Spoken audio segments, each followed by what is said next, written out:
so much going on. The throw that you did on the roll, on the run, where you hit a dime and it looked like you turned to the Titans brass, Chad Brinker and Mike Gorzanzi, and said something to him. Yeah, what did you say to him? I said, I'm solidifying it today. This after what Ryan Wilson called one of the best pro days he's ever seen in person.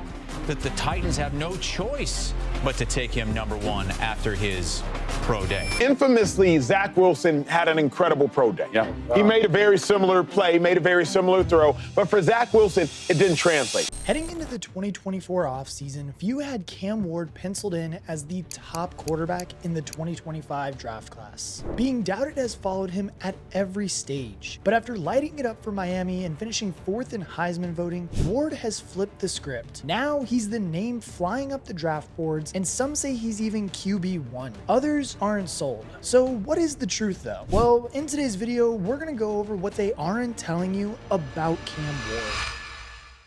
Now, Cam Ward started his football career on the back foot. He was a 0-star recruit, trapped in a wing tee offense as a high schooler, averaging just 12 pass attempts per game as a senior. Like, no college scout is going to take a shot on that, but Ward didn't let that deter him. He attended camp after camp to get his chance before finally making his mark at the last summer camp of the lot, hosted by Incarnate Word. They liked what they saw, and Ward finally got the offer he so desperately desired, kickstarting one of the most incredible college careers we have ever seen. The transition from wing tee to air raid was like learning a different language for Ward, but when he got to grips with it, the results were spectacular. In just 6 games in a COVID-affected season as a freshman, he threw for 2,260 yards and 24 touchdowns, winning the Jerry Rice Award as the top freshman in the FCS for his efforts. Then when he completed 65.1% of his passes for 4,648 yards, 47 touchdowns, and 10 interceptions as a sophomore, it was clear that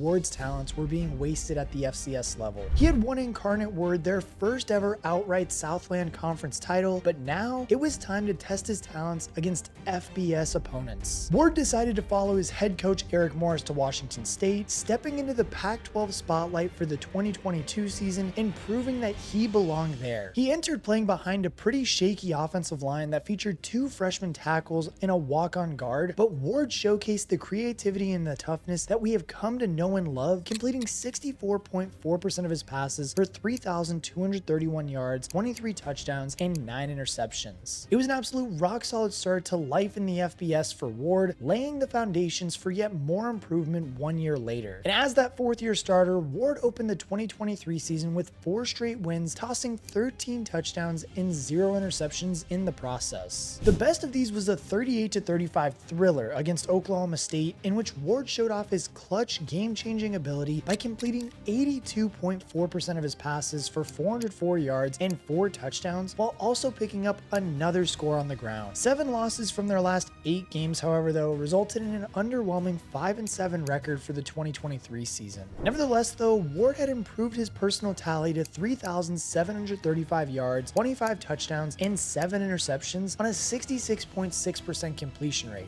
That's not bad at all, and firmly placed himself in the mix as a quarterback worth looking at in the 2024 NFL Draft. He had proven he could compete at the Power 5 level, all while dazzling with his off-script creativity and next-level arm talent. However, he kinda hadn't done enough still to push his name into day 1 conversations. In fact, in last year's draft, NFL scouts saw him more as a mid-round draft selection, probably not helped out by the lack of quality that Ward was playing with at Washington State. So, like any good competitor, Cam decided to back himself and head back for one final year of college football. The question was, though, who would he play for? And similar to kind of how Jaden Daniels did it, he was now a 5th-year quarterback and needed to go somewhere that was going to pretty much just maximize his potential. And well, as we all know, he chose Miami. Under Mario Cristobal, the Hurricanes were trending in the right direction, but they needed a difference maker under center who could really take them to the next level. In many ways, it was a match made in heaven, and the year that followed proved to be just that. Knowing that it was his last chance to convince NFL front offices that he was worth a high draft pick, Ward was absolutely superb. He didn't just elevate the offense, he transformed it, leading Miami to their first 10-win season in 7 years and igniting a Heisman campaign that nearly went the distance. A 385 3-touchdown outing in week 1 against Florida set the tone nicely, making way for a 5-touchdown masterclass against Ball State a couple weeks later, resulting in a 62-0 hammering.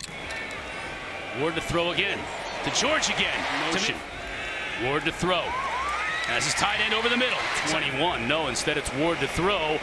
Has Jacoby George wide open. The defender slips. By the season's end, Ward had thrown for a program record 4,313 yards and 39 touchdowns, completing 67.2% of his passes and finishing with a career high 172.2 passer rating. And now, yes, I know a lot of people that are kind of trying to analyze Cam Ward, and even you in the comments might be saying, well, he's in the ACC. It's not that great of a conference, and it's not going to compete with the likes of, the Big Ten or the SEC. And yes, while you may be right, I still think this is very impressive of what Cam Ward was able to do in his 5-year career in college. After starting the season with a mid-round draft projection, he had shown just how good he could be, making the most of being in the best offense of his career to deliver the best football of his career. With Xavier Restrepo and Elijah Arreo standing out in the receiving game and Damian Martinez delivering 1,000 yards as a rusher, Ward was able to dominate from the pocket while still showing off his elite creativity and arm talent. It was the exact concoction of talent that NFL front offices are keeping a keen eye out for. On top of that, he proved he had the all-important clutch gene when leading a 25-point comeback victory over the Cal Golden Bears, posting 452 total yards and 3 touchdowns in the thrilling 39-38 win. A lot of room. He's going to run it. Cam Ward, open area, touchdown Miami. All of this contributed him to being named the ACC Player of the Year, a consensus All-American, while earning the Davey O'Brien Award and Manning Award. There was little doubt now about whether Cam Ward was a first-round draft pick. The real question was, though, how high would he go? Thankfully for Cam, with so many quarterback-hungry teams inside the top 5 picks of the 2025 draft, there haven't been many mock drafts without him going inside the top 3. Now, with the free agency rush kind of over, I know we're still waiting on Aaron Rodgers and what he might do with the Giants, and that's going to kind of play with their pick. For the most part, Cam Ward has been mocked to go number 1 overall by a lot of mock drafters. And now, yes, I know that this quarterback class isn't quite just as good as we've seen in the past with the likes of 2024 and even 2023's quarterback class, which has kind of dampened Shedeur Sanders and even Cam Ward's stock a little bit, but that's kind of just unfair to do to them. The reality is that both of these quarterbacks are very exciting prospects.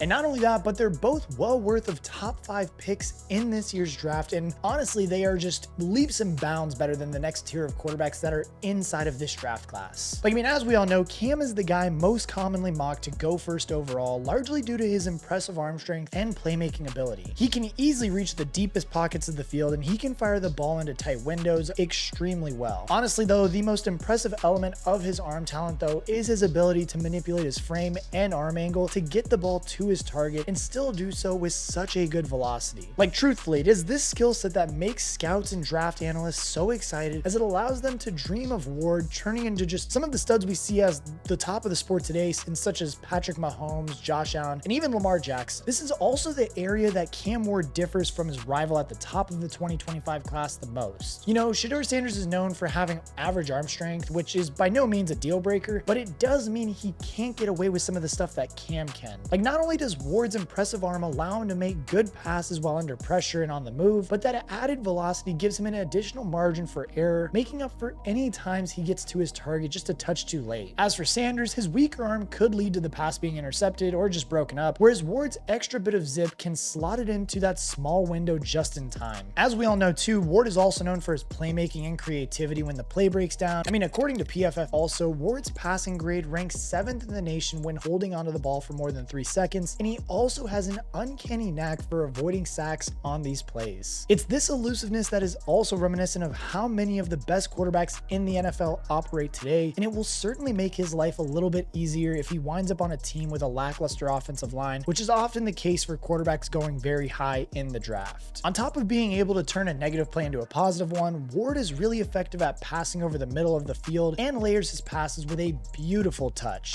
He clearly took strides forward in Miami when he knew he had better players around him and became a real effective pocket passer. And now, yes, I know we've gone over a lot of the good things that a lot of NFL scouts are very excited about Cam Ward and what they're looking forward to seeing him do inside of the NFL, but he still does have some red flags that we do have to go over that kind of do catch scouts' eyes as well. Like, I mean, look, despite throwing just 7 interceptions in 2024, Ward logged a turnover-worthy play rate of 3.3% according to PFF. That lands him just in the middle of the pack in terms of FBS quarterbacks who played at least half the season in 2024, and is another key area where Ward differs from Shedeur Sanders. Sanders had an impressive 1.3% turnover-worthy play rate, which places him 3rd best in the nation last year. Like, truthfully, this shows why it's so important not to rely purely on the most common counting stats, as Sanders' 10 interceptions are 3 more than Ward's 7, despite him throwing just 8 turnover-worthy plays in comparison to Ward's 18. And I mean, truthfully, these turnover-worthy plays are a great way to differentiate between the two quarterbacks. Like, I mean, while Ward has undoubtedly improved throughout his college career, he's much more willing to take the riskier option and put the ball in harm's way. Like, I mean, there's several occasions even in which Ward threw interceptions on ambitious and unwise passes across his body in 2024. Too much of that in the NFL is a good way to fast track your way into the coach's bad books, which means there is clearly still some room for growth. It all really does come down to just being more calculated with the risk taking, knowing when to pull the trigger and when to simply throw the ball away and live to fight another down. For Shedeur, his learning has to focus on avoiding sacks, and for Cam, his learning has to focus on not putting the ball in harm's way.